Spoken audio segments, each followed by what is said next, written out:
Fascist সরকারের দুর্নীতির কারণে গ্রামাঞ্চলে বেশি রাস্তাঘাটের উন্নয়ন হয়নি। দর্শক শ্রোতা, এই কথা বলেছেন মির্জা ফখরুল ইসলাম আলমগীর।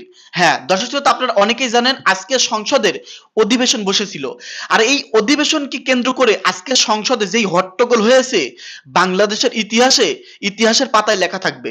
দর্শক যাই হোক, ওটা নিয়ে আলোচনা না, আলোচনা হলো মির্জা ফখরুল ইসলাম আলমগীর তিনি কি বলল, তিনি ফ্যাসিস্ট কাকে বলল এবং কেন রাস্তাঘাটের উন্নয়ন হয়নি, মানে ব্যাখ্যা দিয়েছেন তিনি। আজকের এই ভিডিওটি দেখলে বিস্তারিত বুঝতে পারবেন। আপনারা যারা বলেন আমার রাস্তাঘাট উন্নয়ন হয়নি কেন, আমার এলাকার রাস্তা উন্নয়ন হয়নি, এইগুলো জানার দরকার আজকের এই ভিডিওতে। ফ্যাসিস্ট সরকারের দুর্নীতির কারণে গ্রাম অঞ্চলে সড়কের খুব বেশি উন্নয়ন হয়নি বলেছেন সংসদে মির্জা ফখরুল।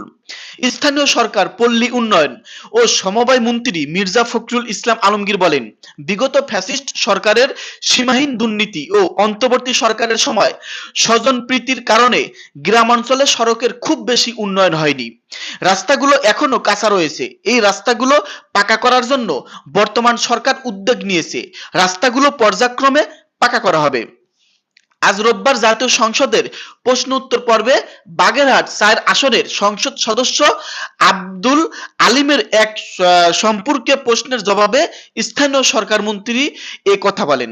ডেপুটি স্পিকার কায়সাল কামালের সভাপতিত্বে বৈঠকের শুরুতে প্রশ্ন উত্তর পর্ব অনুষ্ঠিত হয়। এনসিপির সংসদ সদস্য আক্তার হোসেন এক সম্পূরক প্রশ্নের জবাবে স্থানীয় সরকার মন্ত্রী মির্জা ফখরুল ইসলাম আলমগীর বলেন, বিগত ফ্যাসিস্ট সরকারের আমলে উন্নয়নের নামে যে চরম দুর্নীতি করা হয়েছে তা বর্তমান সরকার ক্ষমতায় এসে ১ মাসের মধ্যে উপলব্ধি করতে পারছে। গত অন্তর্বর্তী সরকারের যারা দায়িত্বে ছিলেন তারা নিজ নিজ এলাকায় ফান্ড তহবিল নিয়ে গেছেন। বিশেষ করে উত্তরাঞ্চলের রাস্তাগুলো একেবারেই অবহেলিত থেকে গেছে। এটা সত্য কথা ভাই, উত্তরাঞ্চলের রাস্তাগুলো একেবারে অবহেলিত।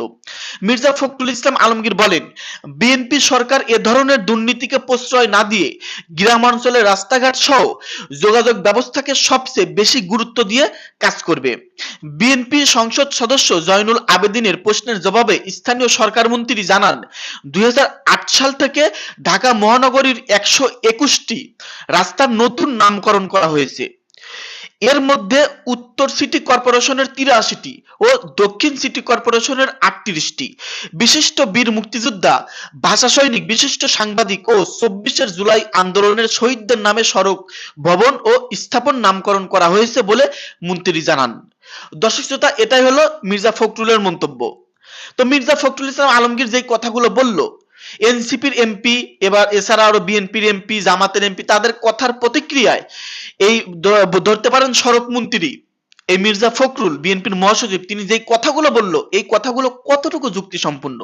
দর্শক, আপনাদের মতামত ভিডিওর কমেন্টে অবশ্যই লিখে জানিয়ে দিবেন। সকলে ভালো থাকবেন। দেখা হচ্ছে খুব শীঘ্রই নতুন আপডেট নিউজ নিয়ে।